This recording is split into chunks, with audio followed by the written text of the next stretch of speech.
உலகத்துக்கு மேல உச்சத்துக்கு போகும்போது உலகம் நம்மள பாக்கணுன்றதுக்காக போக கூடாதுடா. உச்சத்துக்கு போய் நம்ம உலகத்தை பாக்கணுன்றதுக்காக போகணும்.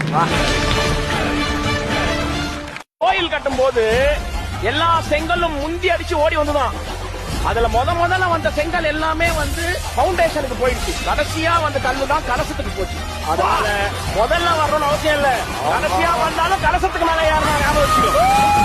வாழ்க்கையில கலர் கலரா இருக்கிற மீன் தான் தொட்டில இருக்கணும். சாதாரணமா இருக்கிற மீன் கரிசட்டில தான் இருக்கும். நம்ம கலர் கலரா இருக்கிற மீன் எப்பவுமே தொட்டில இருக்கும். ஓகேயா? எவ்வளவு கஷ்டப்பட்டாலும் எவ்வளவு நாள் ஆனாலும் வெற்றி நம்மள தேடி வரும். கொஞ்சம் நேரமாகும், அவ்வளவுதான்.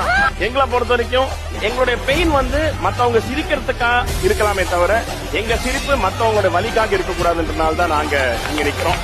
என்னைக்குமே நம்ம நல்லது பண்றோன்ற ஒரு சிந்தனை நம்ம கூட இருந்தா போதும். நம்ம நல்லது செய்யறத கொண்டு போய் சமுத்திரத்துல கொட்டினாலும் என்னைக்கா ஒரு நாள் நம்ம பாலைவனத்துல போகும்போது அது நம்மளுக்கு அருமருந்தா விழும்.